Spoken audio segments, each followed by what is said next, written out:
এখন আমরা যে কবিতাটা পড়ব সেটা আরও খুবই সুন্দর, খুবই গুরুত্বপূর্ণ, পরীক্ষার জন্য গুরুত্বপূর্ণ, জীবনের জন্য আরও বেশি গুরুত্বপূর্ণ। সে কবিতার নাম হলো টাইম। কবিতার নাম কি বলতো? টাইম। এই কবিতার নাম দিয়েছে time, you old gypsy man. Gypsy কাদেরকে বলা হয় বলতো? জিপসি ম্যান হচ্ছে বৃদ্ধা যাযাবর। ওল্ড জিপসি ম্যান, বৃদ্ধা যাযাবর। যাযাবর বুঝো? যারা হচ্ছে এক জায়গায় স্থির থাকে না, এখানে সেখানে লয়টারিং ওয়ান্ডারিং করে, ঘোরাফেরা করে, এক জায়গায় থিতু থাকে না, আজকে এখানে তো কালকে ওখানে। আচ্ছা, তোমরা কি দেখেছো কখনো সময় থেমে থাকতে? আমরা ছোটোবেলা থেকেই পড়েছি না, time and tide wait for none. সময় এবং স্রোত কারোর জন্য অপেক্ষা করে না। তো সময় আমাদের কারোর জন্য থেমে থাকে না, কিন্তু কবি এখানে আমাদেরকে সময়ের যে পৃথিবীর সবচেয়ে গুরুত্বপূর্ণ জিনিস যে সময়, এটা আমাদেরকে বোঝানোর জন্য বেশ কিছু জিনিস উপমা তিনি এখানে ব্যবহার করেছেন। কবি সময়েরও বলতেছে যে, সময়, তোমার কি একটু সময় হবে? তুমি একটু থামতে পারো না? এত তাড়াহুড়া কিসের তোমার? সময়কে বলতেছে যে কবি। এখন আমরা পড়লে দেখবা, এরপর কবি বলতেছে যে, কবি সময়েরও লোভ দেখাচ্ছে। আচ্ছা, আমরা কিন্তু টাকা দিয়ে দুনিয়ার সব কিছুরই কিনতে পারি, কিন্তু সময় কেনা, 1 কোটি টাকা দিয়ে তুমি একটা সেকেন্ড কিনতে পারবা না। এটা আল্লাহর এমন এক অসীম রহমত। তো কবি সময়েরও লোভ দেখাচ্ছে। লোভটা কি? লোভ বলতেছে যে কি, যে আমি তোমারে ঘোড়ার ঘণ্টা বানাই দিব, একেবারে বেস্ট রূপা দিয়ে বানাই দিব। স্বর্ণকার তোমাকে সোনার আংটি বানিয়ে দিবে। এরপর সুন্দরী সুন্দরী মেয়েরা তোমাকে গান শোনাবে, ফুলের মালা দিয়ে দিবে, বাচ্চারাও তোমাকে গান শোনাবে। তুমি একটু থামো, তুমি তো গত সপ্তাহে বেবিলনে ছিলা, আজকে চলে আসছো কোথায়? রোমে। কিন্তু এটা তুমি এত তাড়াহুড়া করো কেন? এক জায়গায় তুমি থামতে পারো না? তুমি কি একদিন আমার অতিথি হবে না? তোমার এত তাড়াহুড়া কিসের? কবি এটার দ্বারা বুঝিয়েছেন সময় আমাদের কারো জন্য থেমে থাকে না, এটা চলতেই থাকে অবিরত অবিরামভাবে। তো কবি মূলত সময়ের গুরুত্ব বুঝিয়েছেন, সময় যে কারোর জন্য থেমে থাকে না সেটা বুঝিয়েছেন। আমরা এখন লাইন বাই লাইন এক্সপ্লেনেশন করবো। তাহলে দেখো কবি আমাদেরকে এখানে কি বলছে? টাইম, সময়, ইউ ওল্ড জিপসি ম্যান, তুমি এক বৃদ্ধা যাযাবর। তাহলে আমাদের এই কবিতার প্রথম লাইন নিয়ে আমাদের কি লেখা হয়েছে? কবিতার প্রথম লাইন নিয়ে আমাদের কবিতার নাম রাখা হয়েছে। ওকে, উইলি নট স্টে, তুমি কি থামতে পারো না? Foot of your caravan, caravan মানে কাফেলা, যাত্রা, জাস্ট ফর আ ডে, তুমি কি একদিনের জন্য থামতে পারো না? সময়কে বলতেছে যে, সময়, তুমি এক বৃদ্ধা যাযাবর, তুমি কি একটু থামতে পারো না? তুমি তোমার যাত্রাটা একটু থামাও, জাস্ট ফর এ ডে, শুধু একদিনের জন্য। প্রথম প্যারা শেষ, দ্বিতীয় প্যারায় আসো। All things I will give you, তুমি যা চাও তোমার আমি সব দিতে রাজি আছি। তুমি যা চাও সব তোমার আমি দিব। কি বলছে? All things I will give you, আমি তোমারে যা চাও সব দিতে রাজি আছি। কি দিব? আই উইল গিভ ইউ, আমি তোমাকে দিব। Will you be my guest, যদি তুমি আমার অতিথি হও, আমি তোমাকে কি দিব জানো? বেল, ঘণ্টা বানিয়ে দিব। জেনেট, তোমার ঘোড়ার জন্য। সিলভার, রূপার, বেস্ট, যেমন তেমন রূপা না, একেবারে হাই ক্যারেটের রূপা, সবচেয়ে দামি রূপাটা তোমারে বানাই দিব। গোল্ডস্মিথ, গোল্ডস্মিথ মানে হলো স্বর্ণকার, যারা স্বর্ণ তৈরি করে তাদেরকে আমরা কি বলি? গোল্ডস্মিথ, স্বর্ণকাররা। ভিটিও, তোমাকে বানিয়ে দিবে গ্রেট গোল্ডেন রিং, সোনার আংটি বানিয়ে দিবে, যেমন তেমন না, গ্রেট, একেবারে 22 ক্যারেটের সোনা বানাই দিবে। কেমন? কয় ক্যারেটের? 22 ক্যারেটের সোনা বানাই দিবে। পিকক্স, ময়ূররা, শ্যাল বো টু ইউ, ময়ূররা তোমার কাছে এসে প্রণাম করবে, তোমাকে রেসপেক্ট করবে, অনার করবে। লিটল বয় সিং, ছোট ছোট বাচ্চারা তোমাকে গান শোনাবে। ও সুইট গার্লস, ও সুন্দরী সুন্দরী মেয়েরা। ফেস্টন ইউ উইথ মে, মে একটা ফুলের নাম, মে ফুলের মালা বানিয়ে দিবে তোমাকে, খুব সুন্দর একটা ফুল, তোমরা গুগলে সার্চ দিলে পাবা মে ফুলের। তাহলে কবি কি বলছে? সময়কে শুধু একদিনের জন্য থামার জন্য, আমি তোমাকে রূপার ঘণ্টা বানিয়ে দিবে তোমার ঘোড়ার জন্য। স্বর্ণকার তোমাকে সেরা সোনার একটা আংটি বানিয়ে দিবে। ময়ূরও তোমাকে সম্মান জানাবে, ছোট ছোট বাচ্চারা গান শোনাবে, সুন্দরী সুন্দরী মেয়েরা তোমাকে ফুলের মালা পরিয়ে দিবে। টাইম ইউল জিপসি, সময়, তুমি তো বৃদ্ধা যাযাবর। ওয়াই হ্যাস্টে নেবে, হ্যাস্টে নেওয়া মানে হলো তাড়াহুড়া করা, হারি আপ, কেন তুমি এত তাড়াহুড়া করো? লাস্ট উইক ইন বেবিলন, গত সপ্তাহে তুমি ছিলে বেবিলনে। লাস্ট নাইট ইন রোম, গত রাতে তুমি রুমে চলে আসছো। দেখো খুবই দুইটা শব্দের মাঝখানে কত হাজার বছরের তফাৎ নিয়ে। দেখো বেবিলন সভ্যতা পৃথিবীর একটা অ্যানশিয়েন্ট সিভিলাইজেশন, একটা ভাইটাল সিভিলাইজেশন, একটা ঐতিহাসিক সভ্যতার নাম হলো বেবিলন সভ্যতা। আমরা সবাই এটার নাম শুনেছি। হাজার হাজার বছর ধরে এটা টিকেছিল, অনেক বছর আগের কথা। এরপর আসছে রোম। ও রোম যে এত গুরুত্বপূর্ণ, এত সভ্যতা, আমাদের মনে হয় কোরআনে একটা সূরা আছে মনে হয় রোম, এটা মনে হয় রোম সভ্যতা নিয়ে দিচ্ছে, আমি জানি না, একবার শুনেছিলাম। তো দেখো রোম এবং বেবিলন সভ্যতার মধ্যে অনেক তফাৎ না? কিন্তু কবি এখানে লাস্ট উইক, গত সপ্তাহ এবং গত রাতের মধ্যে নিয়ে এসে সমাজে খুব তাড়াহুড়া করে চলে। দেখো আমাদের সেই আদম আল ইসলাম তৈরি হয়েছে আজকে কয় হাজার বছর আগে, এরপর আমাদের দাদারা, এরপর আমাদের বাপরা, এরপর আমরা, অনেক বছর সময় চলে যাচ্ছে না?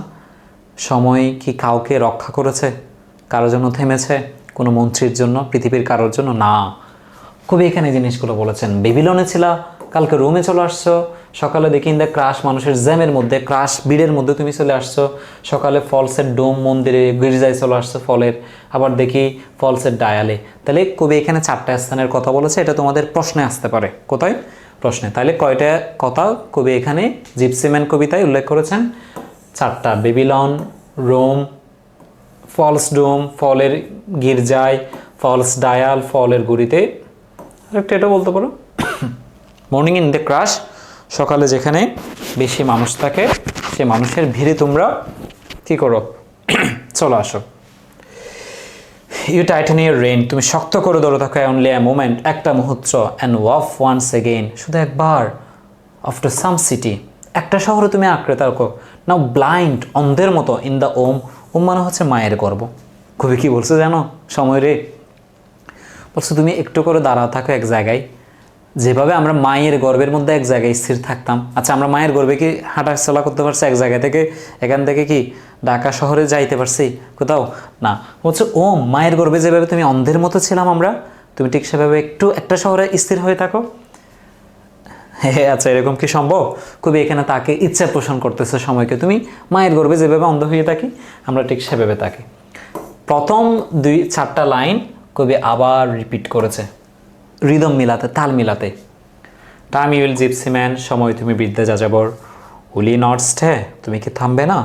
ফুটাফিউর কারাবেন, তোমার যাত্রাকে রাখবে না জাস্ট ফর আ ডে, একদিনের জন্য। তাহলে তোমরা এখানে সহজেই বুঝতে পেরেছো যে কি আমরা সময়ের গুরুত্ব নিয়ে খুব সুন্দর একটা কবিতা পড়েছি। খুবই যেখানে সময়কে বিভিন্ন উপহার উপটোকন দিয়ে হলো সময়কে থামাতে চেয়েছেন, বাট সময় তো পৃথিবীর কারো কথা শুনে না, সময় তার আপন গতিতে চলতেই থাকে। কবি অনেক কিছু উপহার দিয়ে সময়কে থামাতে পারেনি। তাহলে সময়ের গুরুত্বটা আমাদের বোঝানোর জন্য কবি এখানে আমাদেরকে কবিতাটা বুঝিয়েছেন। এই কবিতা থেকে যে যে প্রশ্নগুলো তোমাদের টেস্ট পরীক্ষায় বা বোর্ড পরীক্ষায় আসার মতো আছে, সেগুলো আমরা এখানে লিখে দিয়েছি। হোম, কাকে? স্পিকার, কবি। অ্যাড্রেসিং ইন দ্য পোয়েম, এই কবিতায় কাকে কবি উল্লেখ করেছেন? দ্য স্পিকার ইস অ্যাড্রেস, কবি উল্লেখ করেছে টাইম, সময়কে কি বলে? Old gypsy man. তাইলে কবি এখানে একজনকে অ্যাড্রেস করেছে, কোনো ব্যক্তিকে না। কাকে অ্যাড্রেস করছে? টাইমকে। বলেছে না টাইম, সময়, ইউল জিপসি ম্যান, তুমি বিদ্যা যাযাবর। তাহলে কাকে ডাকছে কবি? সময়কে। তাহলে অ্যাড্রেস করছে কাকে? সময়কে। আস্কিং ইট, শেষে কি লিখেছি? Asking it to stay for a while, সেটাকে আরেকটু ছোট করতে হবে।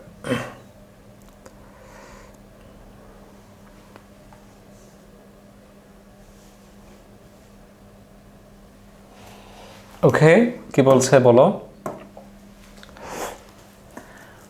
ওরা আমাদেরকে প্রশ্ন করছে যে কবি এখানে কাকে অ্যাড্রেস করছে। আমরা জানি কবি এখানে অ্যাড্রেস করছে সময়কে ওল্ড জিপসি ম্যান বলে, এবং বলেছে যে কি বলেছে? দেখে স্টে ফর এ ওয়াইল, একটুর জন্য তুমি থামো। What does the speaker offer to time? দেখো ডাস আছে না? তাহলে ডাসের পরে থেকে উত্তর লেখা শুরু করব। ডাস থাকলে মেন ভার্বের সাথে কি যুক্ত হয়? অ্যাজ বা ইয়েস। এই প্রশ্ন লেখার নিয়ম নিয়ে আমরা একটা ক্লাস করাচ্ছি, তোমরা এটা খুব শীঘ্রই পাবা। দ্য স্পিকার অফার্স বেলস, কবি স্পিকারকে কি কি অফার করছে? এই কবি আমাদের সময়কে কি কি অফার করছে, কি কি দিয়ে লোভ দেখাইছে? তোমার আমি গোড়ার জন্য বেল দিব, সোনার রিং দিব, পিকক্সরা এক্সপায়ার্ড ময়ূরের সম্মান দিব, songs from the little boys and girl, ছোটো বাচ্চা মেয়েদের গান দিব, জেস্টার অফ অনার সম্মান দিব তাদের পক্ষ থেকে। Why does the speaker call time a gypsy man? কেন কবি সময়কে জিপসি ম্যান বলে ডেকেছেন? তাহলে এখানে ডাস আছে বলেছি, ডাস থাকলে তোমরা ডুরি ডাসের পর থেকে উত্তর লিখবা এবং সরি ডাসের পর ডাস থাকলে মেন ভার্বের সাথে আমরা একটা এস যুক্ত করব। দ্য স্পিকার কলটা কি হয়ে যাবে? কলস। কি হয়ে যাবে বলো? কলস। দ্য স্পিকার কলস টাইম এ জিপসি ম্যান। কবি সময়কে জিপসিম্যান বলেছেন। ওয়াই দ্বারা প্রশ্ন করলে আমরা বিকজ দ্বারা উত্তর দিই। কি দ্বারা? বিকজ, কারণ ইট ইজ অলওয়েজ ওয়ান্ডারিং, কারণ এটি সবসময় ঘোরাফেরা করে, never settle in the one place, এক জায়গায় স্থির থাকে না বলে কবি তাকে জিপসিম্যান বলেছেন। কারণ জিপসি মানে যাযাবর, তারা কখনো এক জায়গায় স্থির থাকে না, তারা সবসময় ওয়ান্ডারিং করে, never settle in one place, এক জায়গায় স্থির থাকে না। What places does the speaker mention time visiting? বলছিলাম না তোমাদেরকে, কবি এখানে যে 4টা জায়গার নাম উল্লেখ করছে, ওরা আমাদেরকে প্রশ্ন এটা করতে পারে পরীক্ষায়। তাহলে করছে দেখো, the speaker has time to set up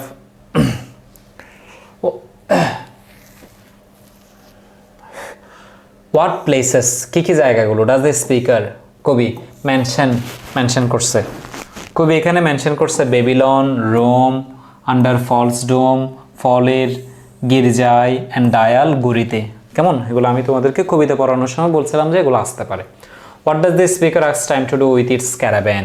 what does the speaker কবি আক্স টাইম সময়কে জিজ্ঞেস করেছে টু ডু উইথ ইটস ক্যারাভ্যানের ব্যাপারে কি জিজ্ঞেস করছে? The speaker আক্স time to set up its caravan and stay for just one day. কবি তার ক্যারাভ্যানকে বলছে তুমি একদিনের জন্য থামো। সময়ের ক্যারাভ্যান, তুমি বারবার চলতে থাকো না, বারবার গাড়ি চালাইতে থাকো না, তুমি একটু এক জায়গায় স্থির হও। Why does the poet call time an old gypsy man? কেন কবি সময়কে ওল্ড জিপসি ম্যান বলেছেন? The poet calls time, calls কেন দিয়েছি? ডাস আছে বলে। কি আছে বলে? আমরা জানি যে ডাস থাকলে মেন ভার্বের সাথে আমরা এস বা এস যুক্ত করি।